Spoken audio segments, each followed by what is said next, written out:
मैं चैनल सच आज का के अपने सारे श्रोताओं को और दर्शकों को अभिवादन करता हूं, कृपया स्वीकार करें। मैं सर्वदानंद आर्य आपसे संबोधित हूं। हमने अपने इस चैनल के माध्यम से एक नई सीरीज शुरू की है कॉम्पिटिटिव एग्जाम के लिए, आईएएस और यूपीएससी द्वारा आयोजित दूसरे भारतीय स्तर की सारी परीक्षाओं के बारे में और प्रोविंशियल परीक्षाओं के बारे में, एचसीएस पीसीएस के बारे में। इसलिए मैं इस चैनल में इस सीरीज का नाम है ज्ञान सागर, और ज्ञान सागर की सीरीज में हम कुछ ऐसे विषय आपके सामने रखेंगे जहां की सूचनाएं इन अभ्यर्थियों को, इन कैंडिडेट्स को जिसमें अपीयर हो रहे हैं, और आम जन को भी अच्छी सूचना देंगे, ऐसा मैं आपको आश्वासन देता हूं। हम इसमें हिस्ट्री की बात करेंगे, पॉलिटिकल साइंस की बात करेंगे, आर्कियोलॉजी की बात करेंगे, संस्कृति की बात करेंगे, कला की बात करेंगे, और इसके साथ साथ इंटरनेशनल रिलेशन की बात करेंगे, और करंट इवेंट्स की तो करेंगे।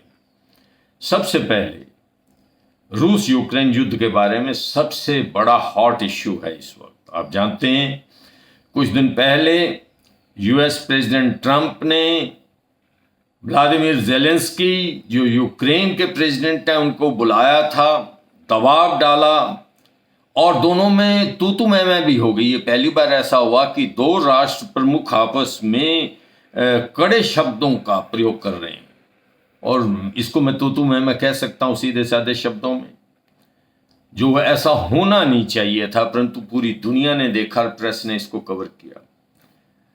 और उसके बाद यूरोपियन यूनियन के जितने सदस्य थे उन्होंने ये महसूस किया कि जो यूएसए है वो सारा क्रेडिट इस युद्ध को रुकवाने का स्वयं लेना चाहता है, और युद्ध में जब सहायता की आवश्यकता थी तो नेटो और यूरोपियन यूनियन के जितने भी सदस्य हैं उन्होंने सहायता की यूएसए की, और आज उनको अकेला छोड़ दिया गया।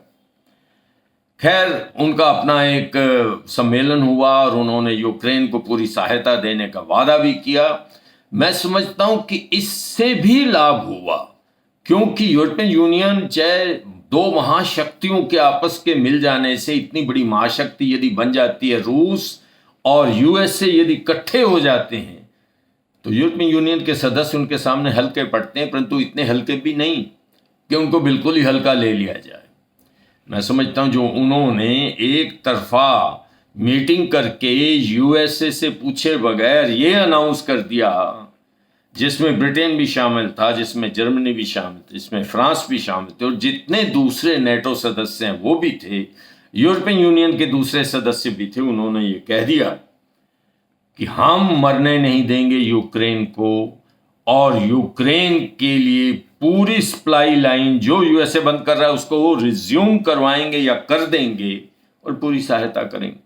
इससे फर्क पड़ा, जो ऐसा महसूस किया जा रहा था अंतरराष्ट्रीय जगत के अंदर कि ट्रंप और पुतिन, यानी यूएसए का प्रेसिडेंट और रशिया के प्रेसिडेंट लगभग हैंड इन क्लोज, हाथ मिलाकर रखते हैं, और अब यूक्रेन का मरना लगभग निश्चित है। और जो व्हाइट हाउस के कमरे में प्रेसिडेंट ट्रंप और जेलेंस्की के बीच में बातचीत हुई, उससे भी ऐसा लग रहा था कि अब यूक्रेन का अंत आ गया, परंतु ऐसा हुआ नहीं। यूरोपीय यूनियन के इस प्रस्ताव से मदद मिली यूक्रेन को अपनी बात आगे कहने की।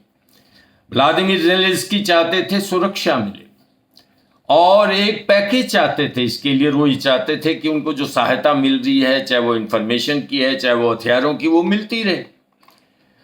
अब ऐसा लग रहा है, और एक नया प्रस्ताव आया है जिसमें ट्रंप की मोहर लगी है कि 30 दिन का सीजफायर कर दिया जाए। अब 30 दिन के सीजफायर में यूक्रेन ने इमीडिएटली हां कर दी, क्योंकि यूक्रेन इस वक्त संकट में है। 3 साल का युद्ध चल रहा है, 3 साल में मैन पावर भी खत्म हुई है, हथियार भी खत्म हुआ है। जो सबसे बड़ा सहायक और सप्लायर है यूएसए, उसने अपने तेवर दूसरी तरफ दिखाने शुरू कर दिए। शासन पलटते ही यूएसए की पॉलिसीज बदल गई। इसीलिए उन्होंने ये समझा कि इससे पहले कि आंतरिक विद्रोह हो और जेलेंस्की को अपनी गद्दी छोड़नी पड़े, उन्होंने बड़ी समझदारी का काम किया और इस 30 दिन के सीज फायर को अपनी सहमति प्रदान की।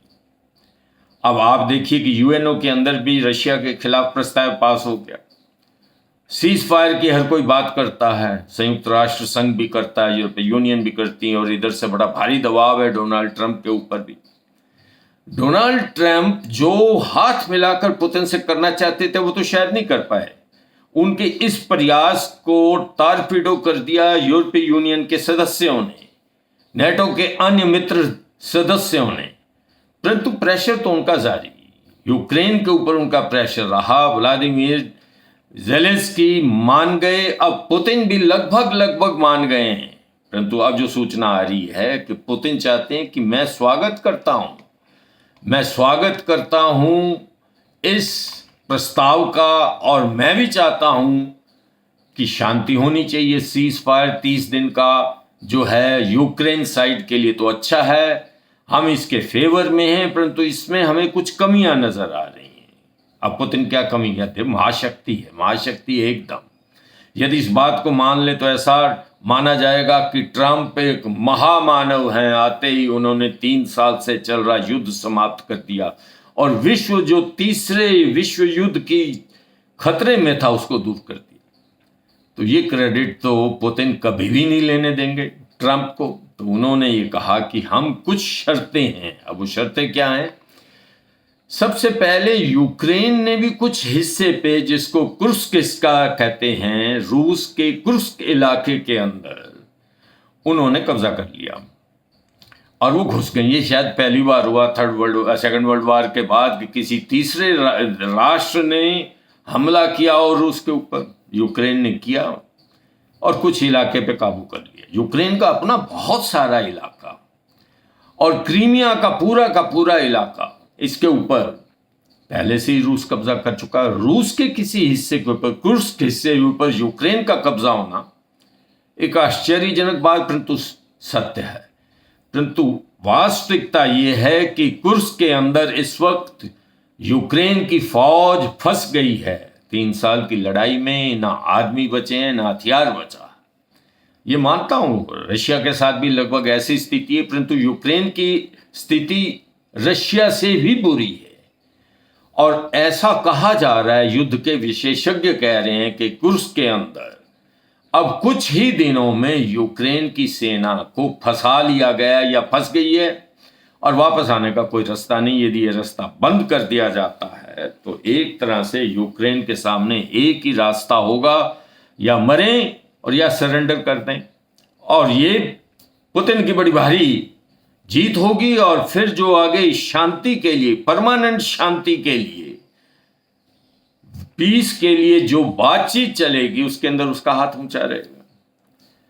फाइटिंग बंद होनी चाहिए, रशिया अंदर से चाहता है, परंतु कुर्स्क के इस दाव से यूक्रेन को निकलने नहीं देना चाहते। वो कहते ये 30 दिन का यूएसए का प्रस्ताव है और इस पे एग्री कर रहा है यूक्रेन। 3 साल से चढ़ी आ रही इस लड़ाई में पहला युद्ध विराम होने जा रहा है, यदि होता है तो उसका यूक्रेन नजायज फायदा उठाएगा, हथियार इकट्ठे कर लेगा, मैन पावर इकट्ठा कर लेगा, कुर्स्क से निकलने का पूरा प्रयास करेगा। और फिर जो इस वार में आज के दिन में हमारा अपर हैंड है 3 साल के बाद, रशिया कहता है कि वो नहीं रहेगा और हम नेगोशिएशन करेंगे ट्रंप की कंडीशन पर। यह बात चल रही है, ये अंदर की कहानी है, परंतु वास्तविकता है।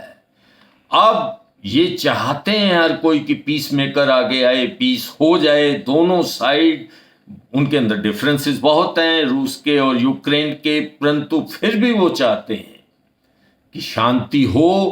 परंतु पुतिन इस तरह से बॉल, अब एक तरफ से ट्रंप कहते हैं कि अब तो सारी बॉल जो है वो पुतिन के झोले में है। यदि उनको इनकार करना तो वो इनकार करते हैं, वो दुनिया के अंदर अकेले रह जाएंगे और सब लोग उन्हें युद्ध समर्थक मानकर उनका विरोध भी करेंगे, और उस वक्त पूरे पत्ते खेलने का मौका मिल जाएगा डोनाल्ड ट्रंप को। और पुतिन ये चाहते हैं कि कुछ ऐसी शर्तों के ऊपर ये सीज फायर हो, और उसके बाद लंबा भी यदि सीज फायर होता है, 30 दिन के बाद फिर कोई पीस प्रपोजल आता है, तो वो उसमें रूस का ईगो और रूस का अपर हैंड जरूर रहे। मैं समझता हूं यह अब लगभग समय की बात है। 3 साल थोड़ा नहीं होता। ये सीज फायर प्रपोजल तो आया है, परंतु क्योंकि यूएसए की तरफ से आया है तो डोनाल्ड ट्रंप का ये प्रपोजल है और पुतिन ये चाहता है कि ज़ेलेंस्की इसको मत लें, मैं सीधी बात करूं पुतिन से। और जो वो सीधी दो महाशक्तियों के राष्ट्र प्रमुखों में जो सीधी बात होगी पुतिन और ट्रंप में, उसमें पुतिन समझते हैं कि पुरानी दोस्ती या अंदर अंदर खाने की दोस्ती, उसके आधार पर कुछ पत्ते अपने स्लीव्स में रख लेगा, कुछ पत्ते अपने पास रख लेगा रशिया, और ऐसा लगेगा इस वार के अंदर उसका हाथ ऊंचा रहा। एक बात पक्की है, रशिया को क्रुस्क की इतनी ज्यादा, यानी रशिया का जो छोटा सा इलाका यूक्रेन ने कब्जे में लिया, उसकी कोई लंबी चौड़ी परवाह नहीं, परंतु वो ये चाहता है कि क्रीमिया और यूक्रेन के जिस हिस्से को उन्होंने इस वॉर में 3 साल में कब्जे में रखा वो उसके पास रहे। ये बोन ऑफ कंटेंशन रहेगी, इसके ऊपर ही डिस्कशन होगी। जबकि यूक्रेन चाहेगा कि यदि परमानेंट पीस होती है तो हमने जो अपना इलाका खो दिया है युद्ध के अंदर वो वापस आ जाए। मित्रों, ये मेरी इंटरनेशनल इशू के ऊपर पहली चर्चा थी अपने ज्ञान सागर के अंदर। इन सब अभ्यर्थियों को जो तैयारी कर रहे हैं आईएएस की और कॉम्पिटिटिव एग्जाम की, चाहे वो प्रोविंस लेवल के हों, चाहे वो प्रांत लेवल के हों, चाहे अंतर पूरे देश लेवल के हों, कंट्री लेवल के हों, उनमें इनको सहायता मिलेगी। इन शब्दों के साथ मैं अपनी इस वीडियो को समाप्त करता हूं। यदि आप सब लोगों को मेरा वीडियो पसंद आया तो इस तरह के बहुत सारे वीडियो आपके ज्ञानवर्धन हेतु मैं डालता रहूंगा। मेरा आपसे अनुरोध है कि आप हमारे इस चैनल को सब्सक्राइब अवश्य करें। धन्यवाद, नमस्कार।